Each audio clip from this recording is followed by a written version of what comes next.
Hey, Barrett Edelstein here, your celeb expert and your celeb savant. Celeb Savant is a weekly entertainment show. We have long-form career retrospective type interviews with celebrities, singers, actors, and industry experts. If I say the words President Street to you, are you going to go to Google Maps and do a search? Well, actually, no. President Street is a pop fusion band taking the UK by storm. They hail from Melbourne, Australia, and consist of Ruby and Pete. They've had a couple of top 5 hits in the UK dance chart and considerable success on the UK college radio circuit with 2 headline UK tours of their own. Coming up next on Celeb Savant, we've got President Street, Ruby and Pete. Pete and Ruby, where do we find you in the world? What's happening in your life and how are you doing? We're doing very well, thank you. Where do you find us at the moment? We're in the UK, and at the moment we are just preparing for the upcoming release of our latest single this Friday. Why the name President Street? Where does that come from? I'll let Pete answer that one. Yeah, President Street's actually the name of the street that I grew up in Perth. Oh, okay. Yeah. Tell us more about the new music that's coming out, the new album. Yeah, so our previous single that we released, Heal, is part of an upcoming mini album, which Tell Me Brother will obviously add to. Tell Me Brother is our new song. And the theme of this mini album is very much centered around healing, you know, and the songs do sort of cover different elements of healing. And hopefully by the end of it, you're feeling more uplifted as the healing journey does go through, right? Oh, wow. So when you speak about healing, are you talking about Reiki? What type of healing? Not quite. It's just sort of, you know, emotional, mental, soul-based healing, okay. You know, going through different stages of emotions. Sometimes we need to heal from grief. Sometimes, you know, too many people in the world need to unfortunately heal from abuse and things like that. Yeah. And this upcoming song sort of tackles an element that's a little bit more worldly, I guess, and healing from the abuse of war and violence and things like that, that's at a larger sort of government level, really. Is it what's been going on in the world that's inspired the music, or was the music pre to what was going on in the world? Yeah, so a bit of both. Look, I suppose the themes are relatively universal. And so Tell Me Brother, which really is a peace song, it's a bit of an anti-war song. It sort of feels like it's always relevant, you know. Unfortunately. Yeah. Whilst it was, you know, it started its life a couple of years ago, it feels extremely relevant now. So, it's, you know, like we said, it's a bit of a universal theme that unfortunately doesn't seem to go away. Yeah, Pete originally started writing this song about some riots in New South Wales in Australia on the East Coast, and we've sort of finished it off more recently this year. And yeah, obviously the unfortunate things that are happening in Ukraine and you know, still all around the Middle East and other countries as well have been a big part of what's inspired this song. You know, we're in 2022, and you would have thought humans by now would have learned that the way we do things don't work. Yeah, I mean, look, at the end of the day, you know, we're still writing songs that we're very proud of and we love, and you know, we energetically, you know, we think are fantastic and a bit of fantastic. No one describes their music as fantastic, but we think, you know, energetically they're uplifting. And but yeah, no, so thematically that theme is running through. But at the end of the day, you know, there's still songs that we hope that people can connect to musically, as well as sort of you know, through the vocals or through the lyrics. Let's take it all the way back to the very beginning of your music career. How that all began. How did you guys meet? How did the band come together? Let's start from day one. Okay. So well, we like to say that we met on a version of musical Tinder. So there's a website in Australia called Star Now, and it's in the UK. It's also in the UK as well. Yeah, I think it's worldwide actually. It's a website where artists can put up their profiles, so singers, actors, models, producers, directors. Yeah. They all creators put their profiles, and you can go and find other creators to work with. I had a few songs together at that stage and was looking for a female singer, a Melbourne-based female singer. So I just went through literally every female singer that was on there. Ruby had actually only put herself up there for a month. She sort of said to herself, I'll put myself out there for a month to see how we go. And I was lucky that that month was the month that I was looking. And pretty much all the other singers had, you know, very professional headshots and very professionally recorded, studio recorded demos. Whereas Ruby had like some holiday pics, and she'd just taken her phone into her bathroom and sung a cappella into it. And the pictures were still very nice holiday pictures, yes, mind I'm you. sure.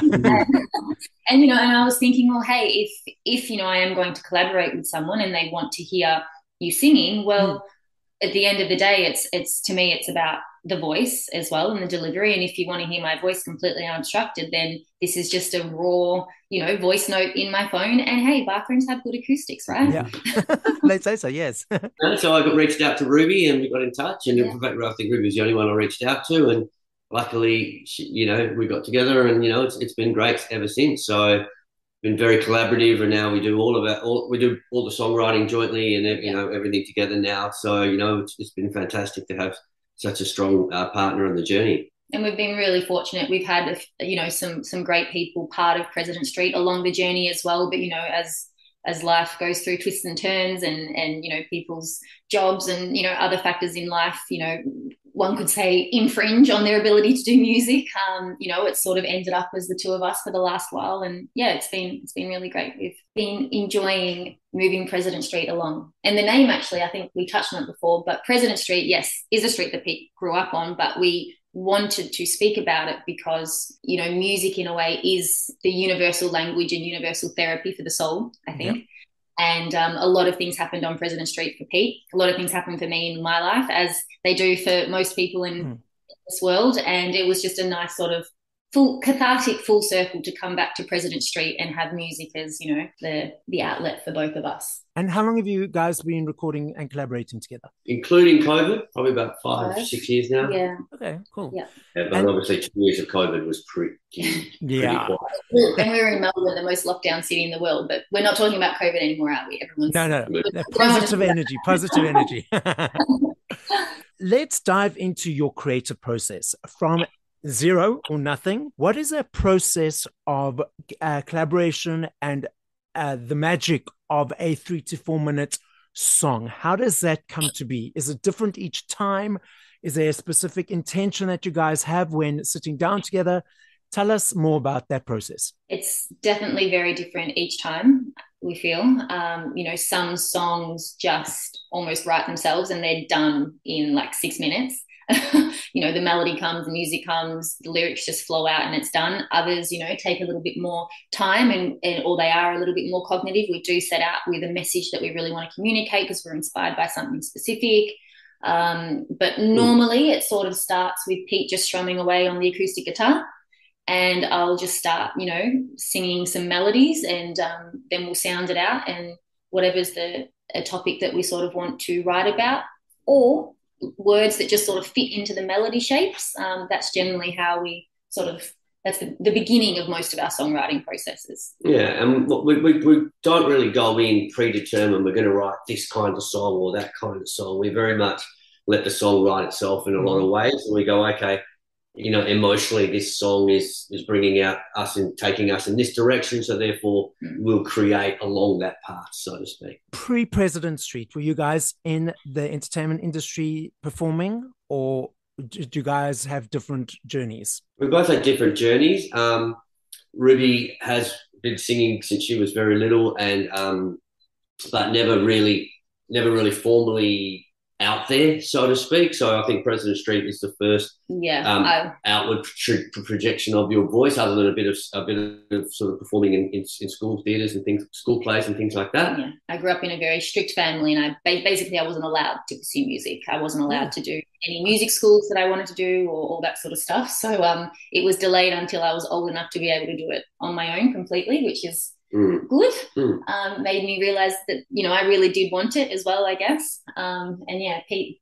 Yeah, so I had been down a bit of a journey. I got into music a bit again. Similarly, I didn't have any musical training or anything as a kid. Neither of us have had a musical lesson, so we've had to learn to speak a language that works for us to communicate without formal musical sort of terminology. But yeah, so I was obviously down the path. I had been writing, I had been creating, I had been starting down this path of wanting to do music more, doing music seriously. I was doing a bit of gigging around, playing percussion in bands around town and stuff.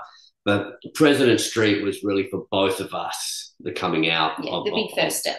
of our musical career. Yeah, and creatively as well. You guys collaborate together. It's obviously a unit that works brilliantly and works well. Is there any interest in bringing any other collaborators into the fold, or are you guys happy with the unit as is? We're working with some other people in Okay. England. So we just recently did a big tour of the UK with Roachford, and Yes. Yep. yeah, who's absolutely amazing. If you ever get the chance to see him, I recommend you do. So we met some people when we were out that last time, and there's a couple of people that we're starting to songwrite with and collaborate with. Which has been really great. So we're really excited. We've got an exciting session coming up this week with an amazing guy in England. Won't say too much about it yet, but we've got some things in the works with some collaboration. So that's really exciting. It's sort of an expansion of our voice in a way. I have an interesting question. So you guys are so gelled as a unit. When you bring in other energies or other personas or other collaborators, there's that excitement, but do any other nerves or, in inverted commas, ego play into it? It's obviously big names and like, oh, it's this person, that person. So how do you, on that first day of opening that door, what is that process for you each emotionally or energetically, just to calm and accept that third or fourth energy coming into your spaces? Well, one of the things that we've really talked about is creating a safe space for creativity. And really checking your egos at the door. So there's no such thing as a bad idea. We want to create an environment very much where you can put out your crazy ideas, because that might turn into something great, even if you feel a bit embarrassed about it. So that's our overarching creative philosophy: is it's a safe space, and it's a space to be goofy and to throw mud at the wall and see what's sort of thing. And the people that we work with, we meet them first, and we get a sense that they're on the same page. And so we haven't really had any dramas at all in that. Yes, it is. It's as you say, it's about just sort of feeling and reading their energy as well. And as humans, we all, well, maybe not all of us, but most of us do sort of naturally adapt to other people's energy, and you just sort of create a new little combination of people each time that you do work with someone else. And we've been really fortunate to work with some really kind and incredibly talented people. And I'm sure if there were any situations where they weren't gelling with those energies or personalities, that there wouldn't have been an end result of a song, or it wouldn't have led to collaborations. Yeah, or definitely probably not further collaborations, I guess. Yeah. You should leave it at that. Like, all right, thank you very much. Bye. Thank you for your time. Bye. At the door. But we haven't, I can't say that we've encountered that yet, have we? No. I don't think so. No. But everything we've released so far has just been really us. Yeah. So the collaborations that we're working on are for future songs. Okay. You spoke about the mini album, and when is that going to be released? Tell us more about that. Probably March, April next year as a guess. I'm not 100% sure, to be honest, but I think that's probably when we'll be looking at that. These collaborations that you're doing now, is that for the mini album or for songs later on? See how they come out. Yeah. Okay. I suppose we're keeping it open. We know we're keeping an open mind to that stuff. And we'll see what comes, and if they're strong enough and and they feel that they're in the right frame, absolutely, we'd love to put them in. Now tell us about what you enjoy about performing live. Oh, everything. Live is something else. And at the end of the day, we are so grateful to be able to do it, because there's really not many people in the world that do get to stand up on a stage and feel that energy of people. You've got, hundreds, thousands of bodies standing in front of you who are eagerly wanting to be entertained. They want to feel something from you. And it's an honor. For me personally, in the past, I was probably a little bit in my head. I was a little bit, shy and had my little issues to work through. And now, it's just so fun. You get to dress up, you get to put on a show, we get to just do what we love at the end of the day. We sometimes can get caught up like in the studio and trying to do social media and all of the back end side of things that we do as independent musicians. And being on stage, no matter how stressed you are or no matter how whatever's been happening, it's the ultimate release. It's the ultimate joy, because you literally feel those vibrations in the floor from the drums and from the music and all of that. And it's just so special, and to connect with the audience, to be able to look at people's faces and communicate what we've been writing about, and have that real-time feedback from an audience as well. Coming from the audience perspective, I love me a concert. I love standing right in front. But what I find is everyone around me has their cell phone up, trying to get the perfect picture, perfect video. They're not in the moment. They're so busy tweeting, posting, TikToking, whatever all the words are. Does that not sometimes take away from the energy and connection that you're trying to connect with the audience? Look, at the end of the day, I suppose what we do is we come out there and we're so focused on giving the best performance that we can. And a lot of what we talk about is we perform for ourselves as well. So regardless of what's happening out in the crowd, we want to make sure that we're at our strongest. So we're always focusing on that. And that's just the way, at the end of the day, that's just the way it is now. People want to share it at the same time as they're enjoying it. Mm-hmm. Which is great for us too at the end of the day, you know, to be able to have people have sharing our music. us. Yeah.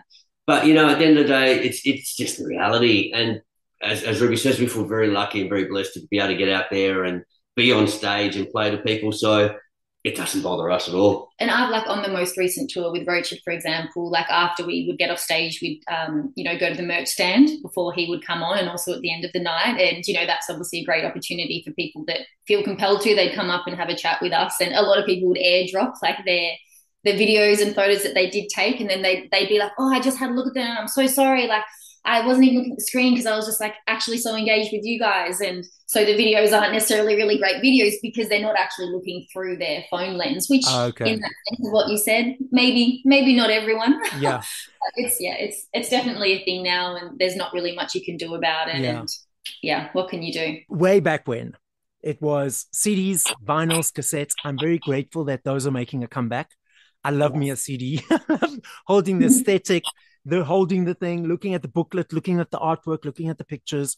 What are your thoughts of the way that music is now consumed by the listening audience? Yeah, I guess in a way, like we really can't be, obviously, yes, it's changed.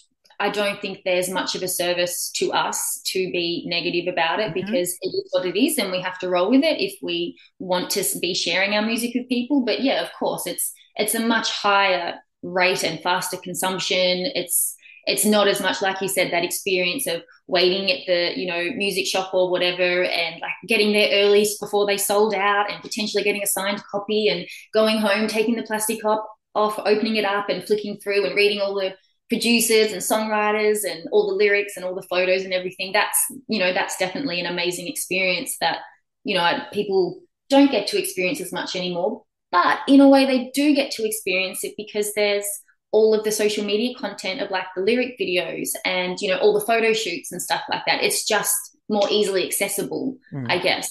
And immediate. So, you know, often people might hear something and they go, what's that? They Shazam it. They go straight to Spotify and they add it. And so the accessibility and the immediacy of it is great versus in the maybe before that, they'd have to remember it, write it down, go home, try and find it. Whereas now it's like, oh, I like that. I'll go find it straight away. So, you know, there's a lot of pros that come with it as well. Yeah. Absolutely. Yeah. Yeah. So we're pretty, you know, at the end of the day, as Ruby says, that's our medium now. Yeah. And that, you know, and that's great. And we have more of a global reach as well, you know, than if we were doing music in, you know, before that. Exactly.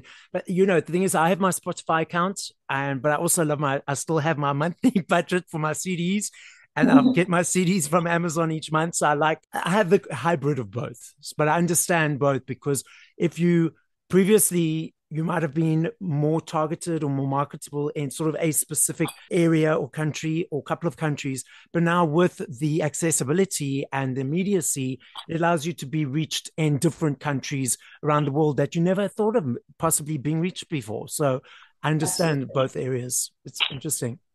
Yeah, and, you know, and we have direct access to like the database of that through Spotify artists and all of that, and you can see, oh my god, there's like people in Japan or like Russia listening to our songs. Like, it's like, wow, like how did that happen? That's amazing. Yes. I'm going to put you both on the spot, and it will be different every time. So if I had to ask each of you this question in 5 minutes, 5 hours, tomorrow, 2 weeks, it'll be a different answer.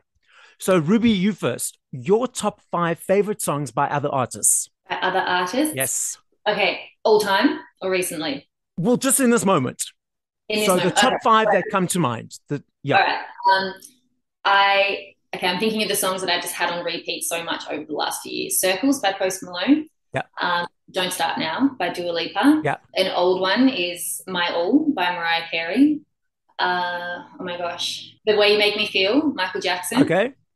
And Runaway by The Corrs. Oh, interesting mix. Now over to you, Pete. Your top 5. You had time to think. Yeah. Well, actually, a few of them, like Dua Lipa, definitely. Don't Start Now is fantastic. Yep. I'm a bit of a Prince fan, so I do love When You Were Mine by Prince. Is probably very much in there. I do love Maxwell out of New York. So he's, I think he's absolutely amazing. So, he's what's that record? Jeez, no good. My mind's escaped me. But that Urban Hang Suite, Maxwell's Urban Hang Suite. I got a lot. I really like Ed Sheeran. I play a lot of Ed Sheeran. I think he's absolutely fantastic. And I just think everything that Coldplay does is incredible. So yeah, love Coldplay. Putting out there that those are a few of the collaborations you'll be doing down the line with some of those artists. Fingers crossed. Absolutely. It'll be hard to do it with Prince, but everyone else. Yeah. Your guys, have you been to South Africa at all? Your experience of the country? Not me. I have. I went to the World Cup. Oh, okay. World Cup. In Cape Town or Johannesburg? In Joburg and Durban. Okay, cool. And yeah, it was amazing. I actually went at the beginning of the tournament. Yeah. And went to Joburg for the opening ceremony, and actually went to the concert the night before with Black Eyed Peas. Yes. And spent the day in the town at Nelson Mandela's township, and it was the most amazing experience. It was just absolutely incredible. Putting it out there that your guys will be coming here to perform soon, and I'll be right up in front cheering you, and then we'll go for coffee afterwards. How does that sound? That would be amazing. We'd love to. No, absolutely none. We would love that. Now, the podcast is not only listened to in South Africa, but in the UK, Australia, in America, all around the world. So my top 5 countries mainly is currently USA, UK, Australia, South Africa, and Belgium. So understanding that the podcast is listened to throughout the world, what would you like to say as a final message to the listening audience? Ooh. Hello, everyone. Well, listen, thanks for listening in, and we certainly hope that you guys do connect with the music that we're writing, and we would, we certainly would love to hear from you through socials. If you like, actually, if you don't like it, also, we're very open to having any conversation. So, we hope the message of the song does come through, and we hope that there's an opportunity for people to reflect a little bit. But at the end of the day, mostly we want people to enjoy the music, and we want people to hopefully connect with us. And, please feel free to reach out and say hey on socials. So this is Celeste Barrett Edelstein signing out with Ruby and Pete from President Street.